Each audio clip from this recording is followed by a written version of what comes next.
Welcome to RealGM Radio. I'm Wes Goldberg. I'm here with Matt Moore today for our monthly tiers episodes. We're doing title tiers again. No surprise, the Oklahoma City Thunder are at the top, but then it gets very interesting as we go past them. You're not going to want to miss this episode. We hit a bunch of different teams, pretty much almost every team in the league. So you're not going to want to miss this. Enjoy.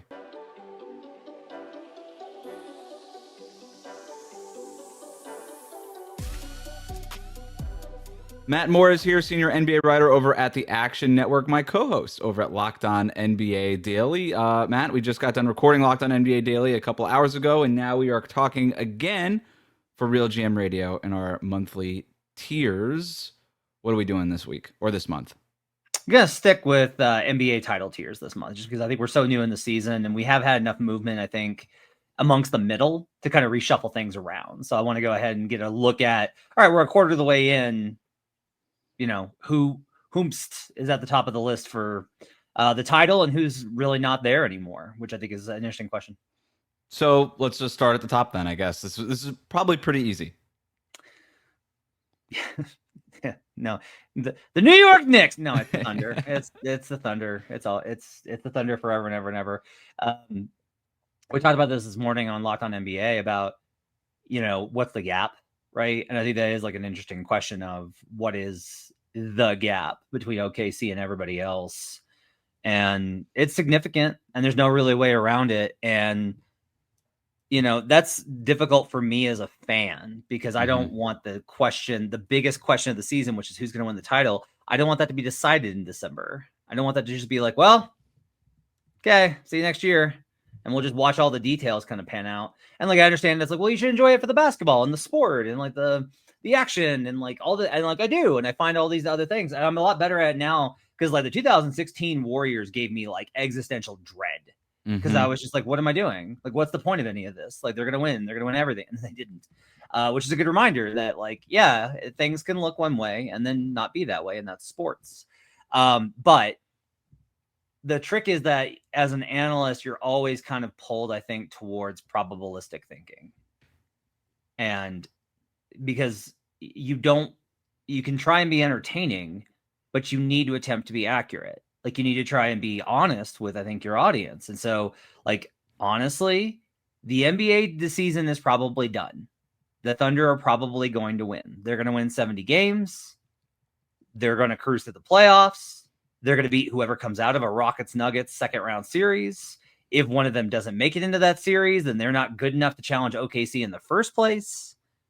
And then they stomp whoever comes out of the Eastern Conference. If it's OKC that comes out of the West, there is not a team I want to be able to push the Thunder to 6. It is over in 5. And that's with last year being well, Indiana.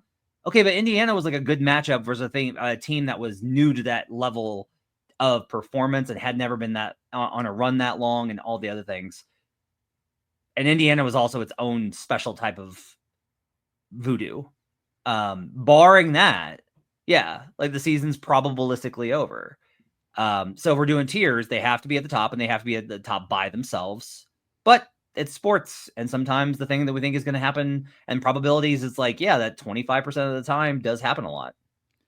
There's a bunch of interesting stuff there, but I do think the overall bigger picture of how do we talk about the Thunder and this NBA season in a way that's interesting is interesting in and of itself. And look, it's been a while since we've had a big final boss in the NBA. We've had some runner-ups and some challengers, right? The Boston Celtics seemed like they could be a final boss. They turned out not to be. The Warriors in 2022, I don't think anybody expected them to be a final boss. Nope. The Phoenix Suns get to the finals in 2021, have that incredible season, winning a bunch of games in 2022, and then fizzle out. They weren't ever really quite there. I think that maybe the team I thought got closest was the 2023 Denver Nuggets, because it just felt like, okay, Jokic did it. He was obviously the best player on the planet, and now he's got the championship. But then the Nuggets cheap out on a couple of contracts. They make some interesting moves. They the depth on the, it's been talked about enough. And they take a couple-year break. And now they seem to be back as challengers, but here are the Oklahoma City Thunder fully formed and actualized. And last year, What the thing that everybody said about that Thunder team was they're too young. If you were a detractor, I should say, if you were a detractor on the Thunder, you said too young. Love the talent, everything like that, too young. That can also, but they win the championship, and I think both things could be true. I think they were at once maybe too young to win the championship, and then and too talented to not win the championship last year. Well, now they've got the championship experience and also the talent. It just sort of feels like they are the best final boss that we've had. But I also think it's okay for the NBA. I wrote this for RealGM.com the other week. This is supposed to be hard. The dynasty building, like Celtics fans complaining, Warriors fans complaining, the new CBA is just built to demolish our teams and teams that are run well. No, it's not. It's built to make this really, really difficult. Dynasties are supposed to be hard. Final boss status is supposed to be hard to achieve. And that's what makes it so interesting. If we were just running through dynasty era to dynasty era, it wouldn't be special. It wouldn't be interesting. And that's what I think makes this Thunder thing interesting, because it feels like, okay, for the first time since the Warriors, we have a legit final boss that everybody has to gun towards. And we saw how that Warriors team influenced team building and roster building and talent acquisition and all these kinds of things. One of the things I think is going to be really interesting is if the Thunder, I mean, because the biggest thing with OKC is this is an area, the Warriors and the Celtics complaints about these type of things are not, I think that they're accurate in some ways. The key was actually like they were built not to make it hard. They were built to make it hard, like to punish anyone who wanted to spend to win. Right. And the key is that, for one, Presti was involved in building this new CBA. Like his thoughts were considered with regards to this. Not to say that he was like the guy, but he was part of the conversation. The bigger thing is that Sam left nothing to chance. Like good enough wasn't enough. 3 draft picks wasn't enough. 5 draft picks wasn't enough. Mm-hmm. Like nothing to chance. And he was meticulous. Like they were probably ready to go for it back in 2023. And he slow rolled that season specifically to give them another year of development. In 2024, everyone killed them for not going after a center at the deadline. What are you doing? Your team is good enough. You could win a title. This is irresponsible. How could you not do anything at the deadline? Because he was like, no, we're going to see how this goes with Chet Holmgren at center so I can evaluate it and we'll see what we can get in free agency. And they got Isaiah Hartenstein without having to give up a draft pick. They didn't trade anything for it. They didn't have to give up on Lou Dort. Mm-hmm. They didn't have to give up on Jalen Williams. They didn't have to give up on Cason Wallace. They didn't have to give up on Kenrich Williams. They didn't have to give up on Aaron Wiggins. Like, right. And so he has left nothing to chance. And they are set up to be able to survive the repeater. They are set up to be able to survive the escalation in salaries. Like all of these things. Are like he has left nothing to chance. What I do think is like the most interesting question here is everyone a lot of fans are like, I don't want all this parity. I want dynasties. I want great teams. I love it when the Warriors were killing everyone. That was great. Well, the Warriors were popular and the Thunder aren't. Mm-hmm. Like they're just not popular. Nobody's like, God, I just love Shai Gilgeous-Alexander. If you're not an OKC fan, he does not inspire the same level of love. He just does not. Like they do not inspire. They're not even hated the way that other teams are. Like they don't inspire like the Warriors. It was like, I hate Draymond Green. I love Draymond Green. I hate Klay Thompson. I love Klay Thompson, and that nobody feels that way about the Thunder team. So if you get a dynasty and no one cares, then what happens? Right. And like, I'm fine with it because if anybody's going to win a title, I think it should be OKC because they've done the best job. Like they did the best job. They deserve it. Fans are crazy. They love that team. It's a great market. But if nobody cares, what is the attitude going to be amongst NBA intelligentsia about dynasties? If everyone says like, I want greatness. And then it's like, yeah, they're great. And that's all there is to say about it. There's nothing interesting. They're just like, yeah, they won. Mm-hmm. Shai Gilgeous-Alexander didn't turn the ball over and made a bunch of shots. That's what he does. We got a version of this with the San Antonio Spurs, although it felt different, right? Like that mm-hmm. was, you could argue it was a dynasty. They won a lot of championships over a long, period of time. I will say with the Thunder, it does feel like we're headed towards a direction where they are just going to dominate. And if I had to bet, will they dominate and win multiple titles? Will they win 3 championships over the next 5 years? I would probably say yes. But What's great here, though, is we're up against so much history since 2018. If they don't do it, Wes, like that, then we have like this super interesting question. Right. Because then you have this, if the Thunder can't do it, then who could? Then who can? Right. Exactly. And as we've also seen, stuff happens, man.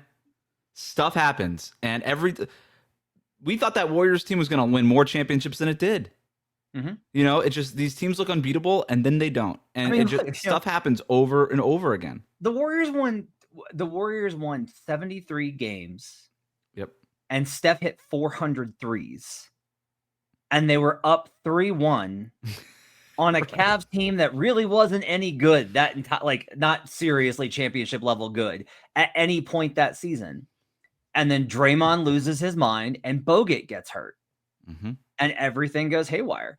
And like it made the boring answer here is probably like if they don't win the title, it's just like, yeah, it was Shea got hurt and J-Dub got hurt and Chet got hurt. And that was it. Right. Mm-hmm. 2 of the 3 got hurt. And that was enough. But that happens, right? Like this is a team that has played as many games as you possibly could last year, right? They took the NBA Finals to 7 games. And, stuff happens. Stuff happens. So I agree they're a tier by themselves. If you were to take the Thunder or the Field, if I were going to ask you Thunder or the Field for the championship, most people are just saying the Thunder. Yeah.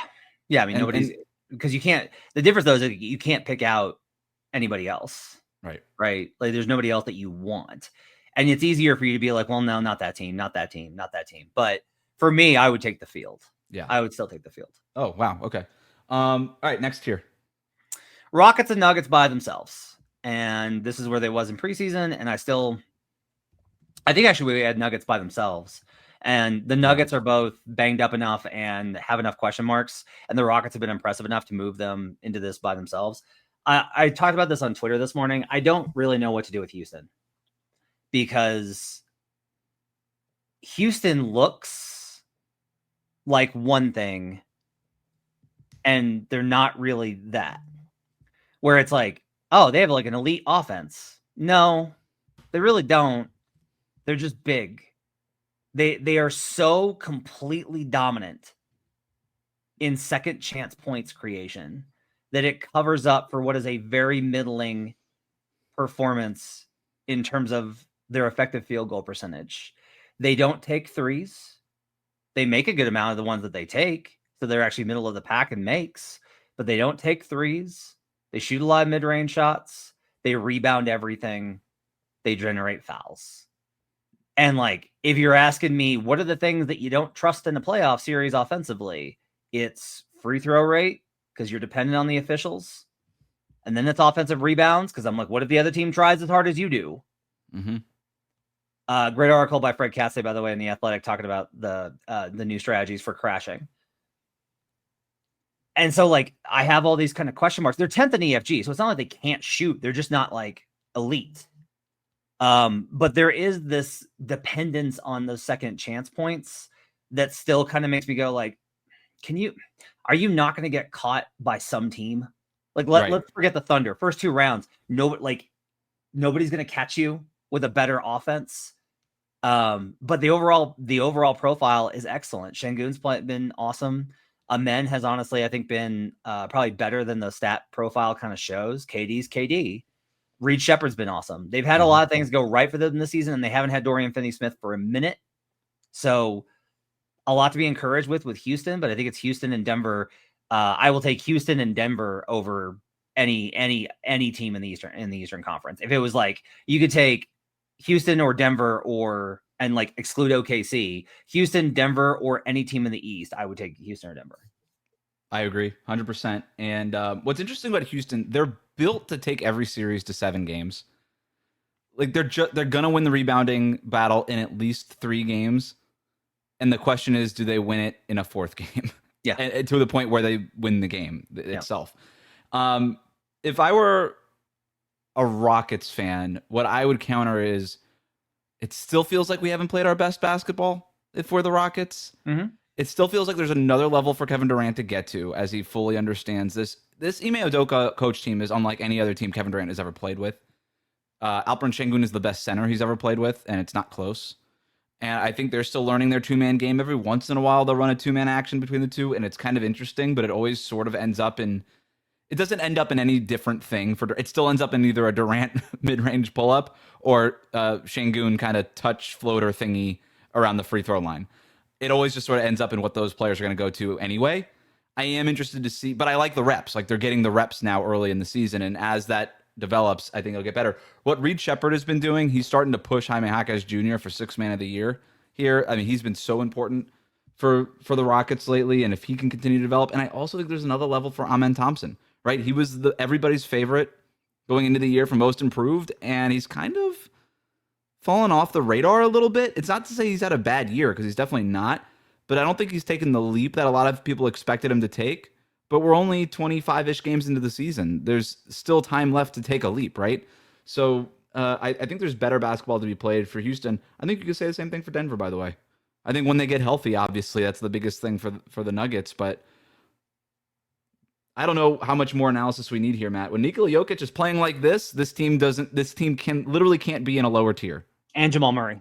Jamal Murray, great point. He's been so freaking good. So a good stat is he had the most double-digit assists that Jamal's ever had in the season games is 10. That was last year. Right. He has 5 already. So he's on pace to absolutely obliterate that. He's on pace for more 30-point games than any season in his career, and more double-digit assist games than any point in his career. And when they had Aaron Gordon and they had Christian Brown, that team was number 2 in defense. Now, I don't think that they were going to be number 2 in defense the whole season. That was luck. A lot of it was shooting luck. But even if it's like, they are 20th right now ish. If those two make them into a top 12 defense, good luck, because this is the best offense I have ever seen. This is the best offense I have ever seen, because the Warriors were able to beat you because it was like you play good defense and then they made the shot. Right. The Nuggets are like, you play good defense and you still gave up a great look, because that's how good Jokic is, and that's how good how well they understand the system. This is the best offense I've ever seen. So this is the best. I don't know if I'm going to go so far as the greatest I've ever seen. I'm not saying you're wrong. Mm-hmm. I just haven't thought about it enough to say that. This is the best Denver offense I've seen. Mm-hmm. And I don't think it's close, right? And this is a team that's won a championship, obviously. But I think we're finally back to the Jamal Murray, Nikola Jokic two-man game. It's been a minute where at first when the Nuggets were sort of getting onto the scene, it was a lot of, oh my gosh, this is actually quietly, outside of Steph and Draymond, the best two-man game in the league. And I think basketball aficionados knew that, and people watching League Pass all knew that. And then it got to the point where Jokic just sort of transcended the two-man game. Frankly, he didn't even need Jamal Murray to dominate. And the two-man game just went into the back seat. It was like, it was over there. It was still there, but it was over there. It was in the trunk, and you only grabbed it when you needed it. And now it kind of feels like that two-man game is back on the front burner here, because now they're back to empowering each other and helping each other. And maybe Michael Porter Jr. not being there kind of had them going back to a comfort zone a little bit, if I were to risk psychoanalyzing the team a little bit here. But for whatever reason, Jamal Murray, first of all, is as good as he's ever looked in the regular season. And Jokic is just crazy enough, is as good as he's ever looked in the regular season. And what Jokic does in terms of striking fear into opponents, which I don't think you would typically associate with a guy like Jokic. Usually when striking fear, you think of like Giannis, who's just going to dunk it on you. But he's like Tom Brady, where it's, if you make one wrong decision, if you are half a step misplaced, he's going to burn you. It's not if, it's he's going to do it. 100% of the time, he's going to burn you if you're in the wrong spot. And I think that puts defenses on their toes. It has them fearful of making those wrong decisions. It has them playing tight. And I think there's a domino effect to that. You know what I mean? When you're playing the Denver Nuggets. Well, here's the other thing is like, okay, you did everything right. He's stronger than you and he has more touch. So, okay, guess what? You covered all of the receivers. It's like if Tom Brady could run like Jackson. Right. Like, it's nuts. It's absolutely. You did all it right. Yeah, you did everything right. Gash you anyway. And then he's just gonna run for 15 yards. Great call. It is absolutely it is insane to watch. He's unlocked this level too, where he's not afraid to make the right play no matter what the right play is. I don't know that he ever was, but if there was ever a thing with Jokic, it was that he maybe was too unselfish at times. Mm-hmm. But basically, he's got so much trust in his three-point shot now that if you're just going to play drop over and over on him, you're going to give him the shot. He's just going to keep taking the shot.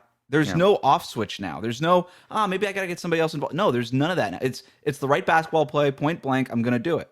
Well, and he also knows how to pace himself. Where he's like, you'll have these games where we're like, what's he doing? He takes 4 3-pointers in the first quarter and he hits one of them, and we're like, why are you letting him off the hook? And then in the third quarter, he comes out and obliterates them because he has done nothing offensively and taken no energy off in the first half, and then in the second half, he just absolutely eradicates you. Because he's big and he's strong and he's got more energy. Like his ability to see the game, that is kind of one of the differences. Is it did take a long time for him to be willing to score. It's not just though game to game. It's like quarter to quarter. It's like possession to possession, quarter to quarter, game to game, week to week, month to month, season to season. Like he plays on all of these different levels. And I don't even think that he even knows that he does that. I think he'd be like, no, I just go out there and play, brother. But in general, it's absolutely ridiculous. By the way, I did want to talk about the best offense. So Jared Dubin over at Substack last night in basketball has era adjusted offense and defense. No surprise that the Oklahoma City Thunder are on pace for the best defense schedule adjusted or era adjusted defensive rating of all time, better than last year's. The best era adjusted offense of all time is actually the 2004 Mavericks, which had a 108.9 adjusted offensive rating. The Nuggets this year are right behind that at 108.7, and they've been missing 2 starters for a month. Wow. So, one last point on Denver. Their bench was outscored 2.2 points per 100 possessions last year. Now they are outscoring teams with their bench by 1.2 points per 100 possessions. That is, as we know in Denver, a massive thing for the Denver Nuggets. The Cam Johnson, Jonas Valanciunas splits are absurd. Cam is better with Jonas Valanciunas than he is with Jokic, in part because I think he's really nervous every time he's on the court with Jokic. And they're working through that. They're going to get like, they will get worse in some areas. So when I say like I don't like it when people are like, and this hasn't even happened. Like I hate this with the Thunder. And Nikola Topic hasn't even played yet. Like, oh, I don't care. Like, oh, they're going to beat teams by 13 points rather than 12. But the good news is that Denver hasn't reached its ceiling at all. So even if they take steps backward in certain areas, there's more growth ahead of them as well. As we exit this tier, after talking about how good the Thunder are, I will say I wouldn't be surprised if Houston or Denver pushed the Thunder in a playoff series. I think they're that good. So here's a question. This is a genuine one that people have kind of asked me over at Locked On Nuggets. Is it better to get the 4 and get them early? No, because I understand the Galaxy brand thinking behind it, but just push it late. It increases the opportunity for wear and tear, for an injury to go your way or something. I always push it late. But it works on you too, right? Fair. Like my concern is that I really do think Houston Denver goes 7. Like you said, Houston will not die, right? And so it goes 7. And then whoever teams comes out of that is just like completely torn to pieces. Now, I thought that about the Thunder or about the Nuggets going into last season. I like one of the best spots in sports is to bet against the team that is on the road after a game 7. Like that's a dynamite spot. And then Denver walks into OKC and steals game 1. Again, that's sports. But there is part of me that's kind of like, I don't know, man, get it. Like OKC is the big bad. Go get the big bad, because if you beat that big bad, your confidence alone is going to put you in a position where you're feeling pretty good. Now, the counter to that is the 2024 Wolves, who beat the big bad, which was Denver, and then got smoked by the Mavericks. Yeah, because you also maybe have that letdown, that emotional, like we kind of did it. We did the thing that we were set out to do. Like that Minnesota team was literally built to beat Denver. Then they did the thing that they were constructed to do, and then it was almost like what's left. I get it. I was probably too quick to just dismiss it out of hand, but I still just think you push it as long as you can. Because maybe there's another team that beats Oklahoma City. What you really want is you want to try and knock each other down to 4. You want to make Houston or Denver. Well, that's the other point I was going to bring up. I don't know where the Lakers fall in your tiers, but they're right now second in the West, right? And they're going to win a bunch of regular season games too. So who knows? Maybe this isn't, the 2-3 seeding anyway. This episode of RealGM Radio is brought to you by Prize Picks. It's the holiday season, the best time of year for sports. Bowl games, basketball matchups, playoff pushes, it's all happening at once. And while you and I are out here making decisions every day, what gifts to buy, what to eat, which games to watch, there's one place where it feels good to be right. Prize Picks is simple to play. Just pick more or less on at least 2 player stats. If you get your picks right, you could cash in. Get in on the action. Prize Picks is now available in 45 states, including California, Texas, Florida, and Georgia. And on Prize Picks, how you play is up to you. If you want flexibility, choose Flex Play, where you can get paid even if one of your picks misses. And if you want the biggest payouts, go for the Power Play. No matter your play, Prize Picks is a great way to put your takes to the test. Prize Picks now offers stacks, meaning you can pick the same player up to 3 times in the same lineup. Want to pick more on Nikola Jokic's points, rebounds, and assists? Now you can pick all of them in the same lineup only on Prize Picks. Prize Picks puts their users first, so all withdrawals are fast and secure. Prize Picks accepts most major payment methods, making deposits into your account quick and easy this sports season. So join millions of users and sign up for America's #1 fantasy sports app. Download the Prize Picks app today. Use the code CLNS to get $50 in lineups after you play your first $5 lineup. That's code CLNS to get $50 in lineups after you play your first $5 lineup. Prize Picks, it's good to be right. So tier 3 doesn't involve the Lakers. I had it originally when I did this, was tier 3 with the Lakers by themselves. That was going to be my tier 3. But I am a stickler for process. And if you follow me on Twitter, you know that every Sunday I post a chart. And what it is there's 3 categories. You got to win 40 games before 20 losses. That's the Phil Jackson rule. 90% of NBA champions have won 40 games before they hit 20 losses. You have to have an SRS above 3.0. SRS is simple rating system at Basketball Reference. It's point differential versus strength of schedule. How tough were the teams that you played, and how good were they? And the final category is, were you a top 3 seed? Only 2 teams have won the NBA title as more than a top 3 seed in NBA history. They were both 4 seeds, or a 4 seed and a 5 seed. The 1969 Boston Celtics in 69 and the 1995 Houston Rockets. It has been 30 years since a non-top 3 seed has won the NBA title. You can make it to the finals, but you can't win it. Do I think the Lakers are a better team? Would I want the Lakers if they faced the Knicks? Yes. If they faced the Pistons? Yes. But guess what? The Pistons and the Knicks hit all 3 of those categories. They are the 2 Eastern teams along with the 3 Western teams above them that check all of those boxes. So the Detroit Pistons and the New York Knicks are getting, I'm like, it's on some level, I'm like, look, we're a quarter of the way through the season. You've beaten teams by enough. Your record is good enough. And you're on pace for the seeding. I'm putting the Pistons and the Knicks there. They are above the Lakers. They are a tier by themselves. The Pistons and the Knicks in tier 3. Wow, that is surprising because you're right. When you first think about this, the Lakers are in this tier. Mm-hmm. When you first think about this, and I might still put them in this tier. But if we're talking about we're not just talking about these teams in terms of quality. The point of our tiers exercise is chances to win the title, right? Like that's the whole point of these tiers. So even all that stuff you said, yes, and then also these teams are in the East and the Lakers are not. Yes. And so just the chances of making it to the NBA Finals is far greater for a Detroit team and a New York Knicks team than it is even for a Lakers team that looks really good. Like, and I don't want to take anything away from the Lakers. I was bullish before the season. I'm even more bullish on the Lakers now.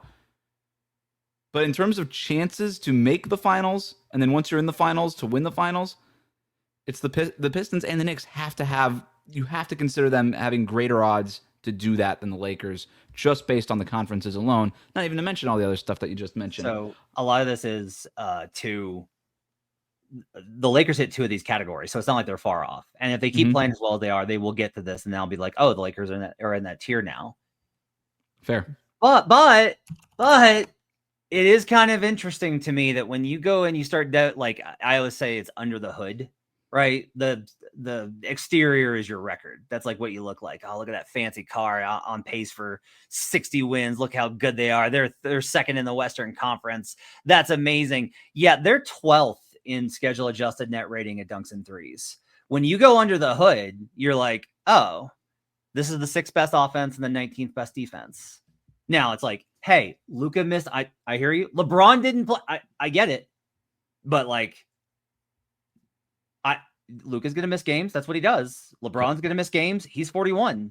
And you've gotten this Reeves performance, which has been absolutely incredible. And I think he should be the leader for most improved player.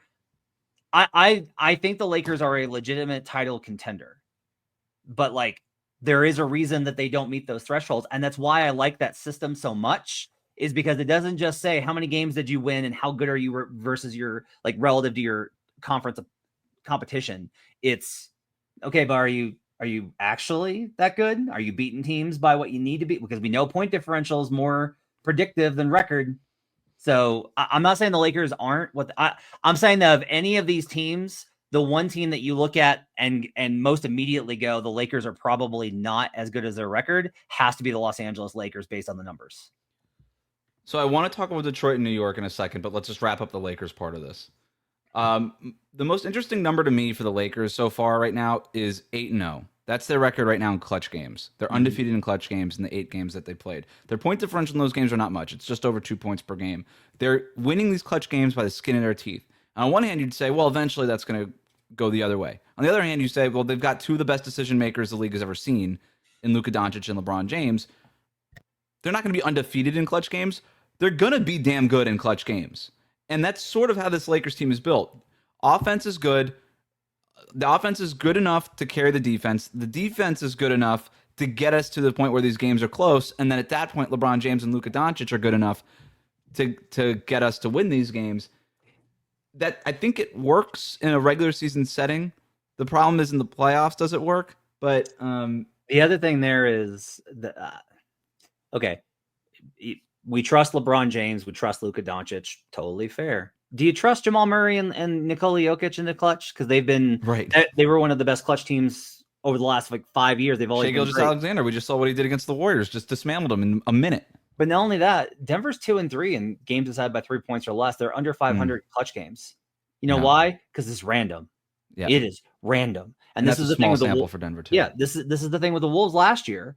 Is it was like everybody, and honestly, it's a little bit this year where it's like, look, everything says that they're a really good team, but they lost all these really close games. And then they got in the playoffs and they were like, nope, we're going to make the conference finals again. It's a really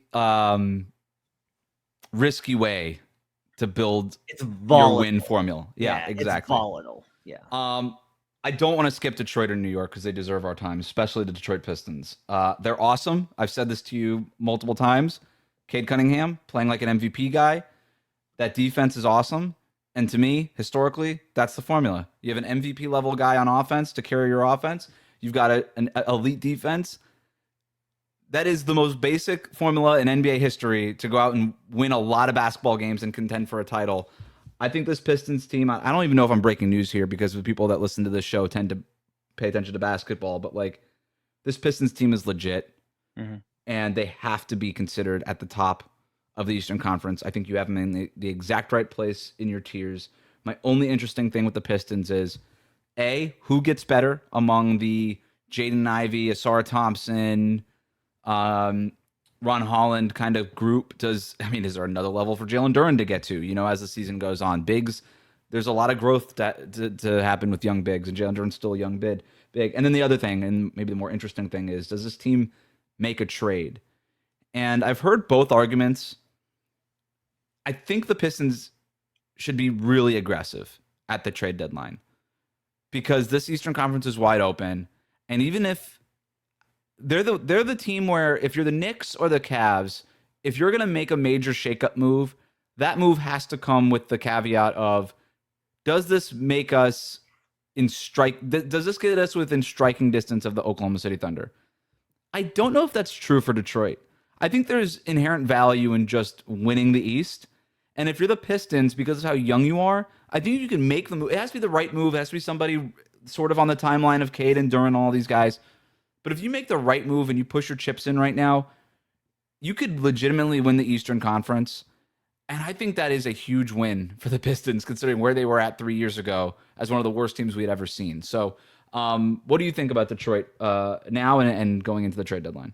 I'm a lot more bearish on the trade stuff because I'm so bullish on the team, where I'm kind of the opinion, I'm like, you have Cade, you have a big man, and you have shooters.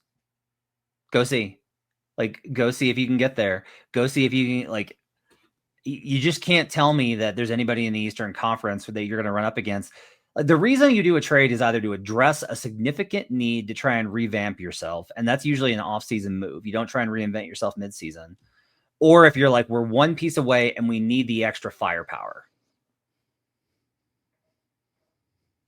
And like, I don't necessarily look at the Pistons and go, they need more firepower.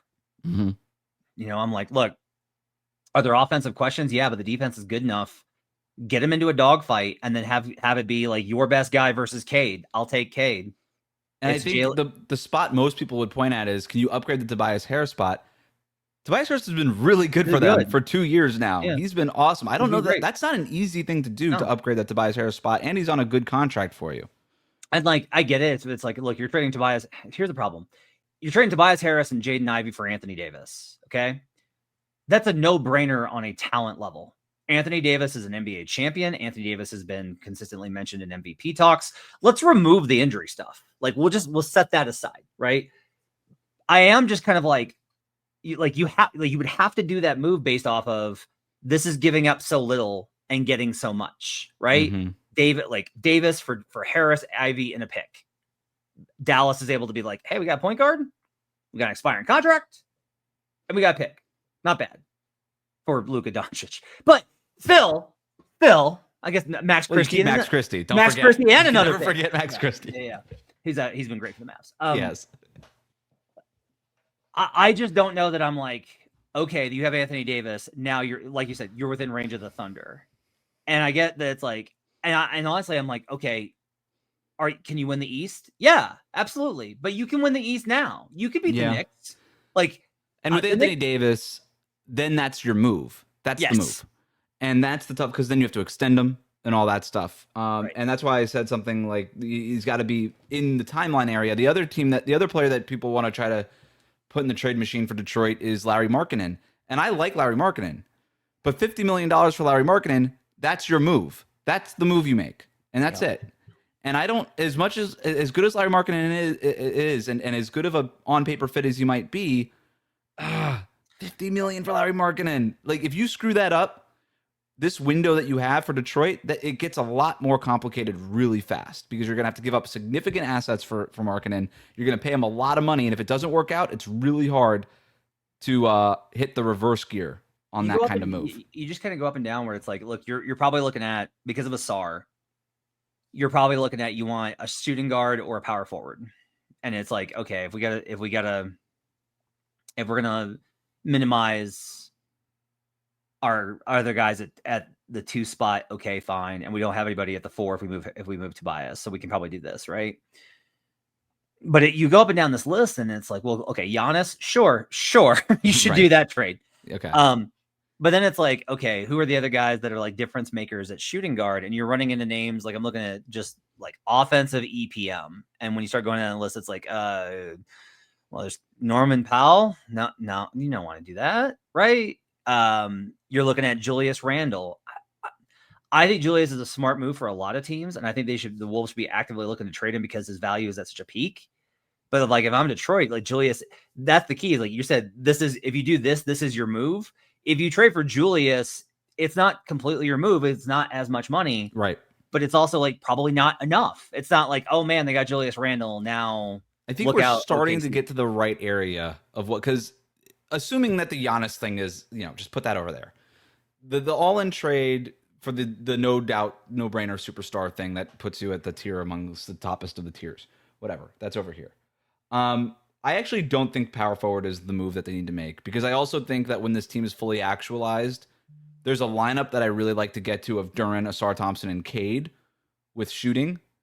And if you make a big move for a power forward, does that limit how much time Asar Thompson can play in those small ball lineups? It gets a little clunky for me. I also really like the front court of Jalen Duren and Isaiah Stewart. I like being super big. And if you're trading for a overpriced 4 or an expensive 4, that also limits it. I also like, go for the value move, man. Yep.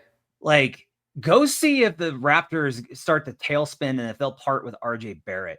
Go call the Pelicans and be like, hey, you're rebuilding this young team and you would love to get like Fears is a good point guard, but what if you had Jaden Ivey along with Fears and we'll give you a pick back. So that takes some of the sting off of the Derek Queen thing.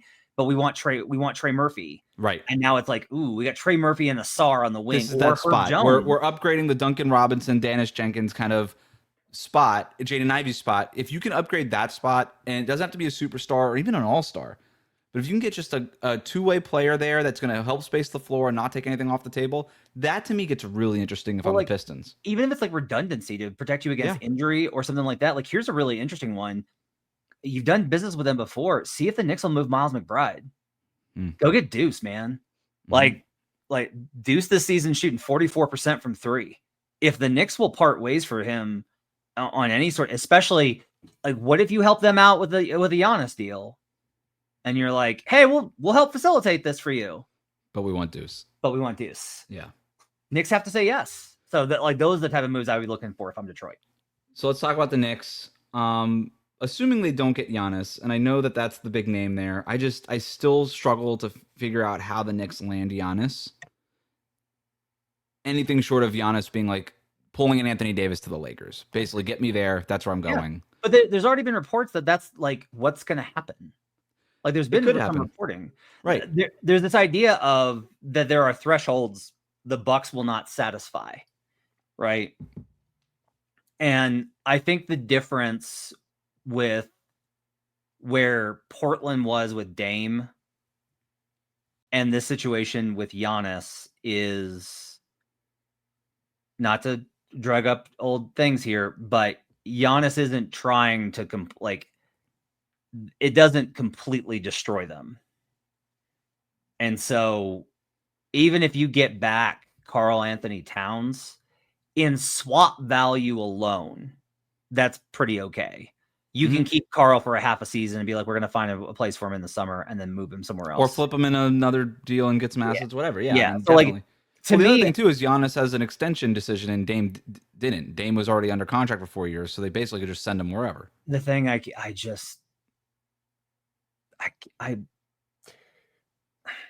the Lakers couldn't re-sign Reeves because they were limited in what they were going to offer him. And Reeves has been amazing. But you would never, ever, ever, ever, ever turn down trading for Giannis for Reeves. You would never do that. If you were the Lakers or the Bucks? Yeah. If you're the Lakers, you're never going to be like, no.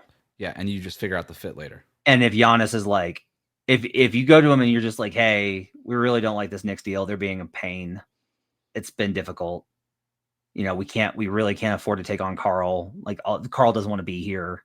Like all those types of things. And Giannis is like, okay, well, I'll go to the Lakers. And they offer you Reeves, Rui, Gabe Vincent, and a pick. Now, it's not good. It's like I always think this is funny because it's like, well, that's terrible value for Giannis. Anything is terrible value for Giannis. You're trading Giannis. This sounds crazy, but the way Reeves has played this year, I don't know that that's a worse player to get back than Karl Anthony Towns. Would you rather of Towns or Reeves if you're the Milwaukee Bucks team? That is a legitimate question that probably just comes down to taste from the front office, or how would they rather build around a guard, or would they rather build around a big with huge positives but also very obvious negatives? Reeves is 8th in EPM this season. He's been awesome. He's incredible, right? Yeah. Now, I don't know if I'm like, ooh, baby, want to give the keys to Austin Reeves. Let's go. But again, if we look at it from, if you're going to reswap Towns, I would love to navigate trading for Reeves, re-signing him, and then giving him whatever money he wants. Right. And that's the problem, though, is like if you're trading for him, you are going to lose him. Like you risk losing him in free agency. That's like the danger. Really quick on the Knicks before we get out of this one. Max Kellerman made the headlines, kind of went viral, saying something about how the Knicks will never win a championship because their best player is 6 feet tall, Jalen Brunson. But you have him in this top tier among the Eastern Conference teams. What do you think of that? I have them here out of begrudging respect for the resume. I don't really like this team. Like, not like a personal way. It's just like I'm never like, oh man, they're awesome. I'm just like, yeah, okay. They took over and won this game versus the Raptors or whoever. They have some really good wins on the resume though. And that's the kind of thing is that's why they're here. Is I won't be swayed by my personal kind of mehness about them. But Like there is a madness about them. There is a It is madness an undeniable madness about them. And Jalen Brunson's awesome. Yep. But when you've got Brunson and Cat, and they've decided to go back to the starting lineup of Josh Hart and put Mitchell Robinson on the bench, it just feels like every time that it feels like this team should be more versatile than they are. And it regardless of who the head coach is, whether it's Tom Thibodeau or Mike Brown, they always end up in the same place, which is we have to play Cat at the 5. It's a defensive liability, but we have to do it because we have to create enough space for him and Brunson to run pick and roll. And as much as we want to empower Mikal Bridges and OG Anunoby to do stuff, at the end of the day, we're still going to just be a Brunson and Towns pick and roll team. And no matter how many different things they try, they always end up in the same place. And maybe that's true for a lot of teams, but it just doesn't feel like that other stuff that they're trying is as viable as it feels like it should be. The other thing here is just like, look, Brunson is so tied into that organization. His dad is an assistant coach. The agency stuff is the agency stuff. Like, he said, like, this is going to be a Brunson Towns pick and roll team. No, it's not. It's Brunson it's a Brunson team. It is. It's a Brunson pick and roll team. We saw in the playoffs. This is what they're going to do. It's going to be dribble, flail for a foul. Mm-hmm. And that's what they're going to do. And the Celtics missed the threes enough for them to be able to pull it off. That series was about Boston's absolute hubris in regards to how far Missoula went in wanting to reinvent basketball in extreme ways. And like, I think Missoula's doing an insanely good job this year to the point where he's a coach of the year candidate. I think it's him or Spo for me right now, along with Jordan Ott. But like, I am not. The Knicks are here because of the Eastern Conference, especially because the Cavaliers have been ass and because the Pistons are less experienced. Like on some level, I have to be like, look, the Knicks made the conference finals 2 years in a row. I need to respect them. And the talent's a talent. Like the talent is overwhelming in some places. I feel like there's a really good team in there if they would just embrace a different. If there were no egos and they were just like, let's make the best basketball team possible. I think this team could be amazing, but I don't blame Brown. Tibbs, I don't think was great, but like, I don't blame Brown. I think Brown was like a marginal upgrade over Tibbs, but there are certain styles that to me have hard limits, and the Knicks have that style. Next tier. Okay. After the Lakers, who were, by the way, I'm sorry. I want to correct this. There is one team that is in the Lakers tier. There's another team. Can you guess? From the Eastern Conference. Is it the Heat? It's the Heat. The Miami Heat. Okay, now some of this is where the personal bias comes in. So I have a system that helps me evaluate what do I think the spread should be on games, and it is essentially it's a power rating. And people like when I was outside of betting and then came in and learned this thing, I thought it was really interesting. And I actually wish casual fans that you don't have to bet, just like to understand this concept is a lot better. A power ranking is like, I think this team's better than this team. Okay, cool. Power rating is how much better are you than an average opponent on neutral court. I have the Miami Heat tied with the Oklahoma City Thunder. Okay, that sounds insane, and I get that. It's based off of small sample data, right. And there's a lot of factors that kind of go into that, including strength of schedule, et cetera. And strength of schedule is really impacted by the fact that Oklahoma City kills everyone and nukes their SOS. But the key here is that this Heat formula, to me, is fascinating because it's so different. I was not a fan of Noah LaRoche in Memphis. In part, it wasn't his fault, but like ownership or management put him in to try and boost the half-court offense under Taylor Jenkins and took Jenkins' legs out from under him. And then they ran with Ja Morant and Jaren Jackson, a system with no screens, which I'm just like, why? But with Miami, I love it. I love this. Think it's great. I understand the need to put a little bit more into it, but this works so well with them. Especially it plays the strength of Norman Powell, Davion Mitchell, and Hawkes in particular. Mm-hmm. Having this open space and pace system for Hawkes to slash and cut is so great for him, who he's a serious 6 man of the year candidate. This is one of Spo's best jobs overall as a coach. What I think is really interesting is like they've changed this offense, and the offense is still kind of But what I love about it is they like everything is possession. We're going to run the ball right down your throat. So you're constantly having to get back. You can't, like, you better get back or we're scoring. Oh, you got back. Okay, our offense is only halfway decent. But now you're tired, and we're going to make sure you never, ever, ever get easy buckets the other way. We're running 90 miles an hour, but you don't get to score in transition. We're not going up and down. This is not a shootout. This is a one-way shootout. We're going to run at you every single time, and then we're going to set our half-court defense and grind you into oblivion. And it is exhausting, and I don't know if the Heat are going to – like, the question is, who runs out of gas first? Right. Their schedule or the Heat? And it's great. It's really interesting. I just look at the East and I go, they play completely different. One last point on that, and I've made it before on Locked On Heat. Maybe I've made it on this show, but this is – everybody is so different for the Miami Heat. They never play fast. They always call plays, and that is certainly true. But this is sort of what that Heat culture with the capital C is in the NBA in 2025, right? Where when Pat Riley got there in the 90s, the Heat culture was we're going to be bigger, more physical, nastier, right? The hardest working, best conditioned, most professional, unselfish, toughest, meanest, nastiest team in the NBA. But now in 2025, you have to add we'll run more than you. Because that's what best conditioned means now. Best conditioned back then doesn't mean what it means now. Now best conditioned means we're going to run more, we're going to run faster, and we're going to do it relentlessly to the point where you get tired, and when you're tired, we still have something in reserve, and that's when we're going to win. That's when we're going to win these games. What I find really interesting is how Miami has also been one of the best first quarter teams in the NBA. And that's because this system that they have is taking teams by surprise. Teams are figuring it out a little bit more. They're starting to get back faster, especially off makes. The Heat got a lot of low-hanging fruit off of opponent makes, where those teams were just like, okay, we made the shot, kind of jog back on defense. You know how the rhythm of the NBA goes. And Miami was like, nope, not for us. We're already at the basket. Teams have figured that out. They've scouted it. They're better prepared for it. And they're also playing a lot more zone against Miami. Interestingly enough, it is slowing the Heat down in terms of tempo, but they're actually scoring at a higher half-court rating against zone than they are even against man defense. So they're still figuring it out. And Eric Spoelstra is starting to layer in more pick and roll. And I think that's really interesting too. Do you want a great stat? I would love a great stat. Teams in the game after playing the Miami Heat this season are 8-16, 33%. I love against the spread. They are 5-19 at 21%.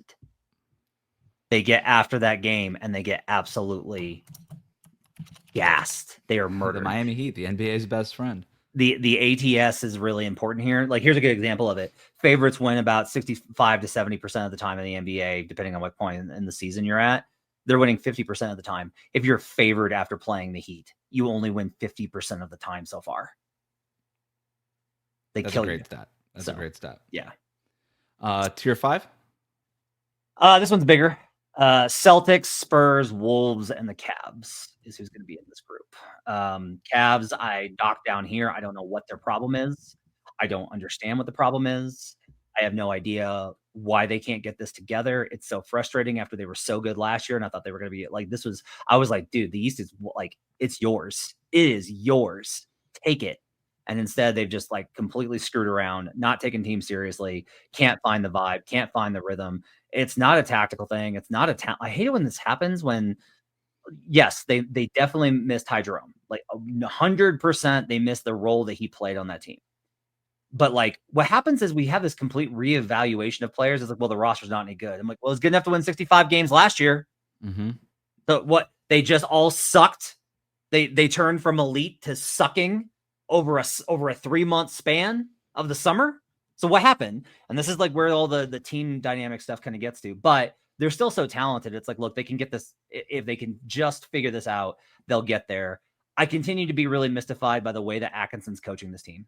I really thought that Atkinson was going to be an amazing coach. I thought that he was going to prioritize the right things because of kind of the things that he thinks about, but it really just feels like he feels a little D'Antoni-ish, where it's like, I'm just going to not worry about the defense. It'll figure itself out. And it's like, no. This team needs to be a defensive monster. You can't have the reigning defensive player of the year and not take stuff seriously on the defensive side more than this. You better be elite defensively if you're going to be this type of a team. Now they are 8. Like they're 8. Here's the problem. They're 8th in schedule offense, 8th in schedule defense.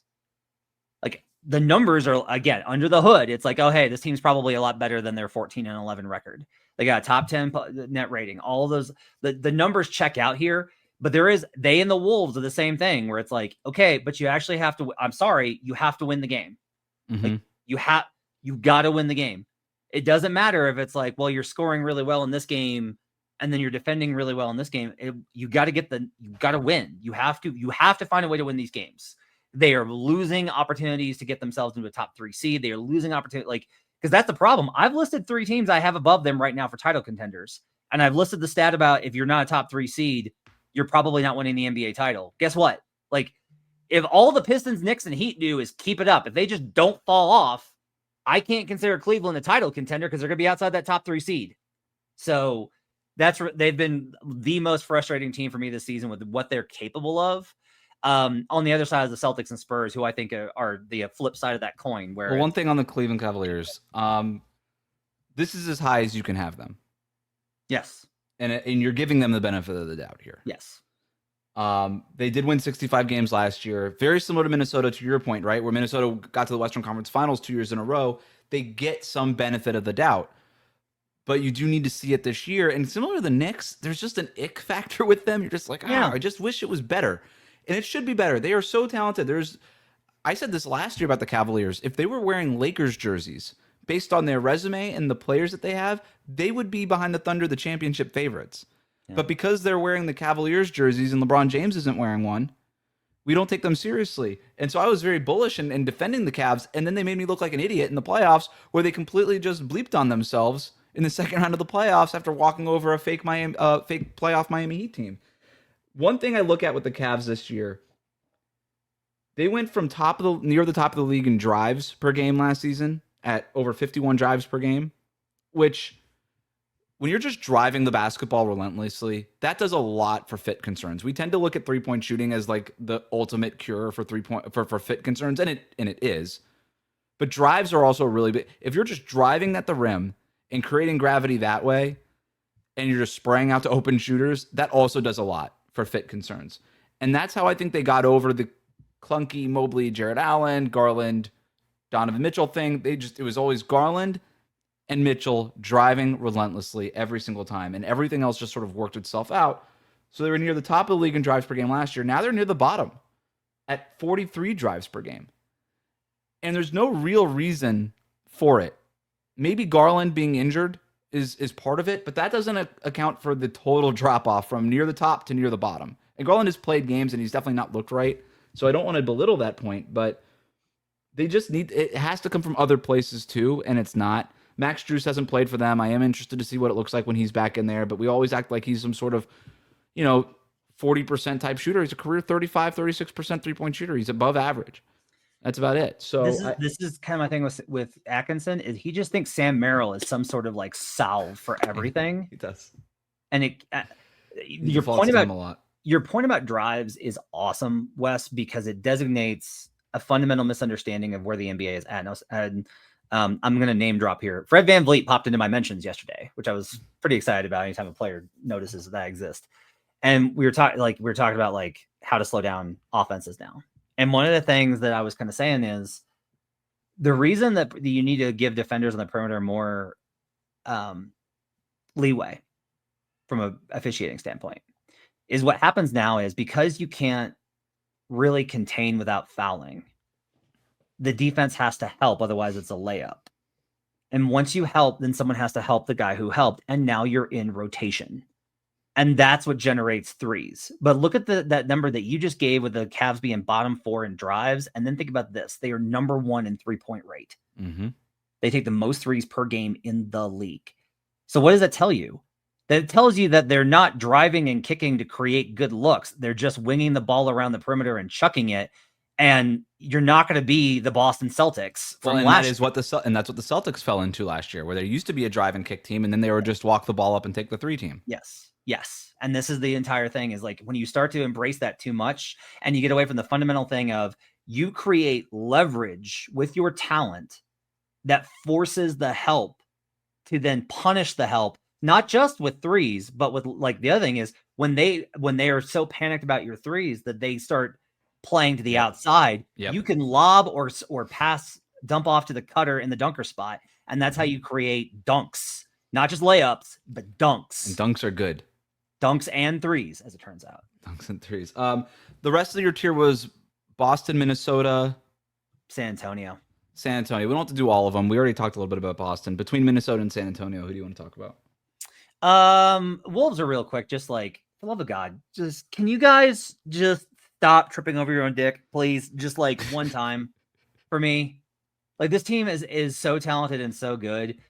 And a lot of this I think fundamentally gets into there is a curve where that seems to sharpen every single year with Rudy Gobert, where players are less and less and less likely to want to play with him and trust him.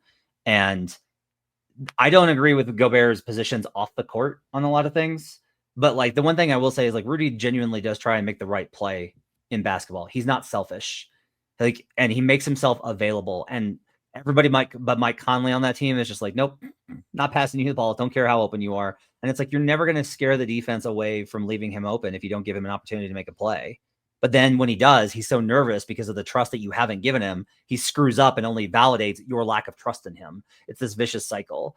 Ant has games where he's incredible. He has games where he completely disappears. The consistency is not there. That's been frustrating. Jalen McDaniels. And the one thing on Ant, I have one stat on Ant that I want to throw in here, because he's been playing out of his, like, generally speaking, he's been playing out of his mind the last month or so. Over the last 2 or 3 weeks, he's got 4 40-point games.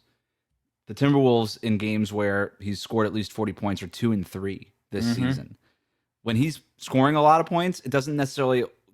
When your best player is scoring like that, you should be winning at least half your games in those matchups, and the Timberwolves are not, and it speaks to a lot of different things that we don't have to get into here. But some of it just, I hate to use the word empty calories with Ant, and it's definitely not, because some of those games are there's 2 overtime games in there, so you know what I mean. Yeah, but like, look at this. With him on the court, they're plus 4.1. With him on the bench, they're plus 5.4. It's the top guys for them in terms of impact are Dante DiVincenzo, Rudy Gobert, and Julius Randle. You can't say it's the bench. Those are 3 starters. Like, so he's got to make a bigger.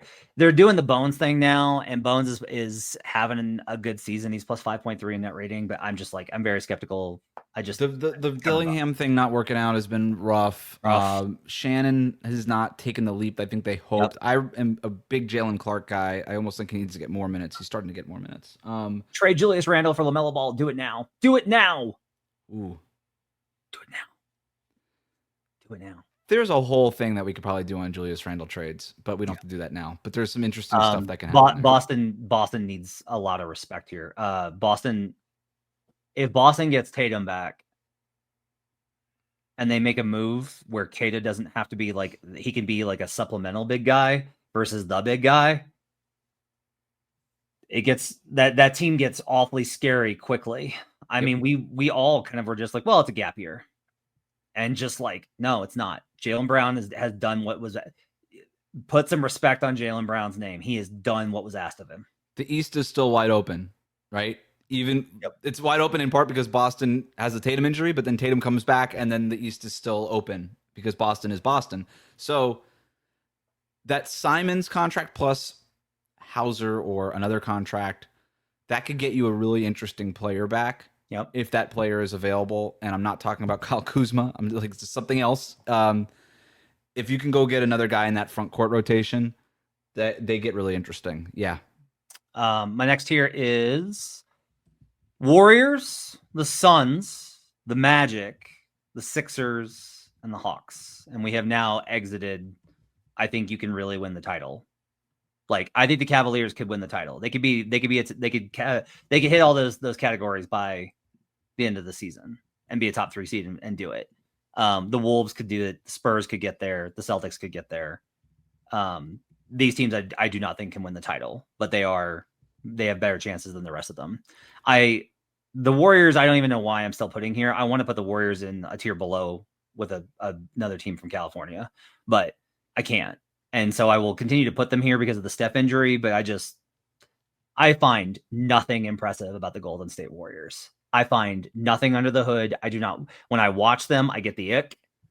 I do not find them impressive. They don't play with verve. Maybe they'll kick it into gear and it'll be like, yeah, they've like found that vibe, whatever. Kuminga's back to DMPs. Are you kidding me?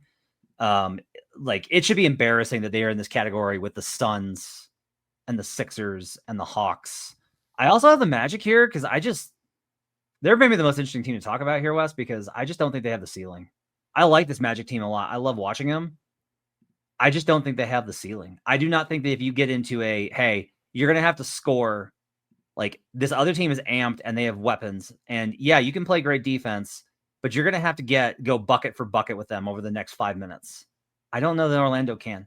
I just don't know that they can do that. The thing with the Magic is they need Paolo Banchero and Franz Wagner to be on the court together, A, and then B, play really well together. And I think with Franz playing the way that he was playing, which was at an all-star level, no doubt about it, before he got hurt and now Paolo's back, people were kind of quick to say, maybe you trade Paolo, see what you can get. It's like, okay, but Franz isn't going to be that guy on a championship-winning team. And if the goal for the Magic is to win a title, you kind of need Paolo to be that guy and for Franz to be the number 2. Okay, it's the only real path forward, unless you're moving Paolo for that guy who ends up fitting better, and that's a really hard needle to thread. I want to ask you this. It's not the same kind of deal because he's a once-in-a-lifetime player. But the way that you talked about Franz is the way that I think a lot of people, including those of us in Denver, talked about Nikola Jokic when he was Franz's age. Like, there are players that were just like, oh, he can't be that guy. And it's like, well, okay, but what if he gets better over the next 5 years? Because the advanced stuff says, like, yeah, Franz is at that level. That's what the advanced stuff says. And not Jokic level, but like, right, number 1 guy. And it's just like, I wonder if we're too quick to rule out the possibility of guys being that. I think that's fair. The Magic are weirdly built to do it now, though. It's true. It would be nice if they didn't. If they need to figure it out, whether it's Franz or Paolo or both, and because they need to figure out when they're on the court together. I don't know. This Magic team is good. They're playing really well lately. That defense is back to being what it needs to be. The Anthony Black leap is a huge deal for them in terms of getting that other guy. Tristan da Silva's been getting them good minutes. Like, there's real, like, supporting cast stuff going on, and Jalen Suggs remains like the ultimate skeleton key for this team. If they get Mo Wagner back, that's a big deal for them. This team, it just feels like every time we have a conversation about the Magic, it has to do with injuries. Yeah, and I wonder how much of that is like, can you stay healthy if you play defense? Like, and defense the way that they do, right? Like, they battle it out with you. Like, they are knee pads and elbow pads. Like, that's what they do. The Warriors, I agree with you. I think they have to be here out of respect to Steph and Draymond and Steve Kerr. But this is about as high as you could put them. I don't see how that team wins multiple playoff rounds. They are the ultimate 3-point shooting variance. They're 3rd in defensive rating in the league.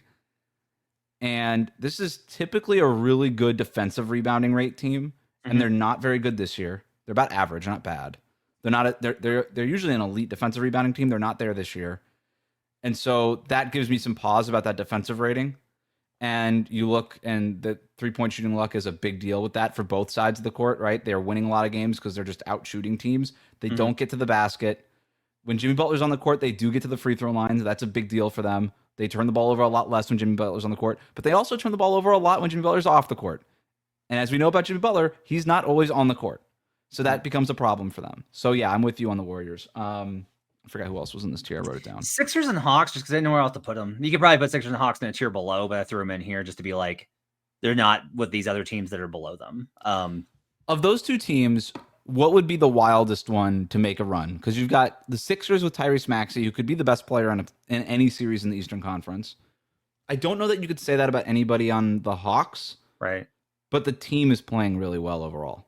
Yeah. Yeah. I think I'll go with the Sixers just because I do think, they have some options. They have a lot of things that can, like, they have so much. It's like, hey, what if Embiid does have in 6 months is just like, oh, hey, I feel pretty good.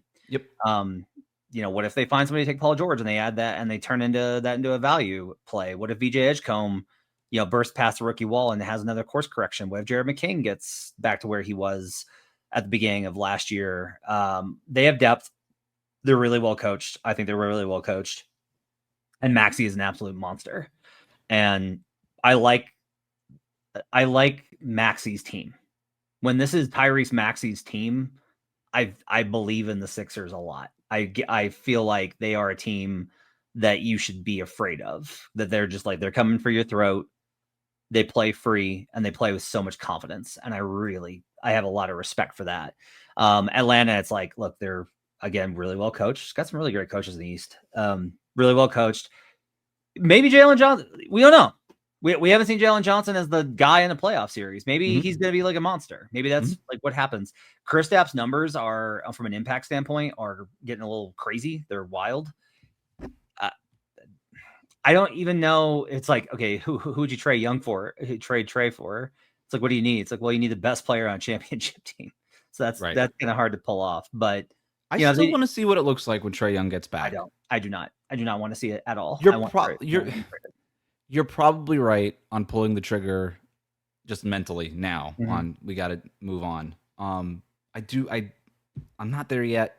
They are not a believer, but like they are dogs. That's your identity now, is you are dogs, and Nikhil is playing great and but Trae Young isn't physically a dog, but he's got a mean streak. He does, but like there are, I don't know. It's here's the problem. I don't think that Trae can't be successful in the NBA. It's not that I think you'll never win with that guy. I'm just like, you have something good going here. Do the thing, like go with the thing that is working versus the thing that was not. It's as simple as that for me. Like I said, you're probably right. It's probably where I end up in the offseason. I'm just not quite there yet. Phoenix, you had in this tier. Jordan Knott's doing an awesome job coaching that team. I can't wait to see what it looks like when Devin Booker comes back. They're great. Yeah, he's awesome. Like, I love the Suns. They're great. Me too. This next tier is just the Clippers by themselves because they shouldn't even be on this in this exercise. What are we doing here? I know, but it's just like, look, have crazier things in sports happen than a team with this much talent turning themselves around. Yes. Have crazier things happen. I mean, no, nothing crazy. If the Clippers were to win the championship this year, I could tell you, Matt, nothing crazier in sports would have ever happened. Okay. I still look at it and go, this was the team that was number 2 in the West last year for the second half of the season. I put them here out of begrudging respect for the respect everyone else has for Tyronn Lue, and I have no respect for this team. At any level anymore. I don't trust the Clippers. I don't want to talk about them anymore. You have them in a tier. It's fine. I have we should talk about the next one though, because I have the Raptors down here with the Raptors, the Bulls, and the Blazers. We didn't do the Raptors yet. Okay. Yeah. So I have the Raptors all the way down here. I can't look. The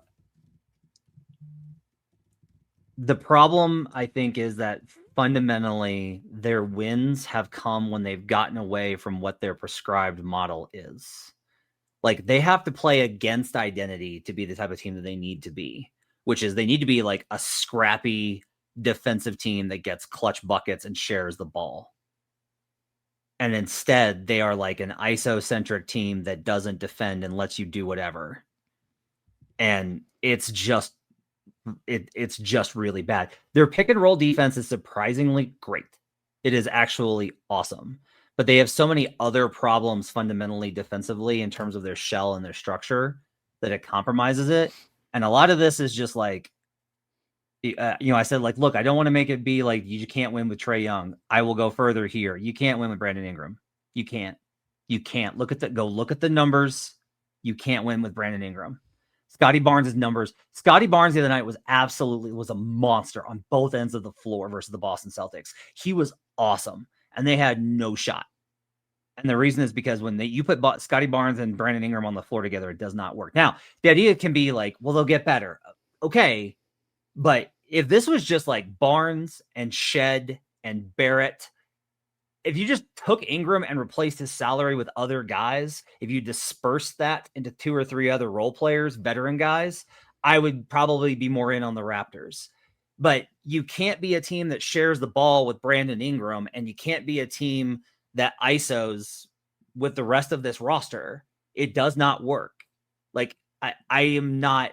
I think the Raptors can get themselves back together and make a 4 seed. That's how good I think they can be. But this is a championship level exercise, and I am unwilling to put them higher than this. Their ceiling is so low. The Brandon Ingram on-off numbers are not great, to your point. And it would be better if he could just lift those bench units when Scotty Barnes was off, because in those pockets of the game where you're not really playing other opposing starting defenses and you could just go get a bucket for 5 minutes, But you can't do that with Brandon Ingram because you're paying him what you paid him and you invested what you invested in. So you can't just turn him into Jordan Clarkson. That's not fair. You can't do it. So I'm with you. I don't think you could. But I think Radakovic has done an awesome job. I think there's a lot of good things to like with this Raptors. Scotty Barnes has never been better. It feels like it's all clicking into place. He is playing with a physicality that we haven't seen from him. He's finally playing like he's 6'7" as opposed to 6'2", which is kind of how he played the first 2 years of his career. So there's a lot to like in Toronto, but you're right. Like we're not taking them seriously as a team that can make it out of the Eastern Conference. And they, after starting off really strong, they're starting to cool off a little bit. I think there's like a hot team baton being passed around in the NBA. I think it started in Chicago and they passed it to Toronto, and then those teams cool off. And probably Boston has the hot team baton right now. And it's not to say that the Celtics are fake, because that's what Celtics fans think I'm saying, and maybe I am saying it a little bit, but that's maybe I am saying it. But maybe I am. But like there is definitely some 3-point shooting variance where it's going to cool off. I think the Celtics are legitimately goodish in the East. They but had I don't the think they're numbers this. when they weren't winning. That's the difference. They're not as bad as they were to begin the year. They're not as good as they are now. They're probably somewhere in the middle. Yeah. And so I think they right now have the hot team baton, and they'll pass it to somebody else, and it'll just keep going. But yeah, I think the Toronto Raptors had a hot team baton for a while, and they've started to cool off. Yeah. Bulls, their season's done. Blazers, I have the Blazers here, where again it's like we're talking about like none of these teams can win the title, but just like I am so out on Portland. I do not understand what everyone else seems to see there. I do not reckon, like everyone is just like, oh, I don't know, like Portland, like they're tough, and I'm like, what are they tough at? What is Portland tough at? Defense, where they're 18th? How about offense, where they're 17th? Like this is the definition of a sub mid team. They're one of those teams where you watch the first couple of weeks and you're like, oh wow, and then you stopped watching them because they're in Portland. There's nothing. There's nothing that's good. Like there is nothing that the Blazers are great at. Danny Avdija is the best thing going for them. Sure. I like Donovan Clingan. Like I know that, and this is not what you're saying. I know. Like there's players that we like. Guys. Yeah. Like, yeah. I just stay confused about what Portland is doing in the short term and in the long term. And obviously the Chauncey Billups thing is hanging over them, but there's a lot more confusion other than the coach being involved in a federal investigation. And that says a lot because your coach is involved in a federal investigation. Mavericks, Pacers next tier. Tier 9. Okay. And then Hornet after that is another tier of Hornets, Jazz, Bucks, Kings, which is just like those teams, their season is done. It's just like, that's it. Hornets are like vaguely interesting, could make a play-in run if they can get guys together. They're 4-3 when they get Miller and Ball on the court at the same time. I don't know how much I believe it. I just continue to want, like, I love Con Knippel and I love Kalkbrenner and I like Liam McNeely and I like Brandon Miller and I like James and I love Moussa Diabate. So like, I like a lot about this team, but Miles Bridges has got to go immediately. 100, like, you could not ship him out fast enough. I would take anything for Miles Bridges. Knippel, McNeely, and Kalkbrenner have the potential to be a franchise turning around draft class. That is huge for Charlotte. And then Pelicans, Nets, Wizards is your bottom, where Nets are kind of are having, it's funny you talked about like the hot team, and it's like there's always the bad team that's like, hey, who's actually playing pretty well right now, right? And it's not the hot team baton. It's something less than that, but it's not quite the worst team in the league baton either. Yeah. So the Nets are that right now. I can't wait for the Wizards to have their turn. So yep. Another episode of Tears, Matt. A+ work as always. Thanks.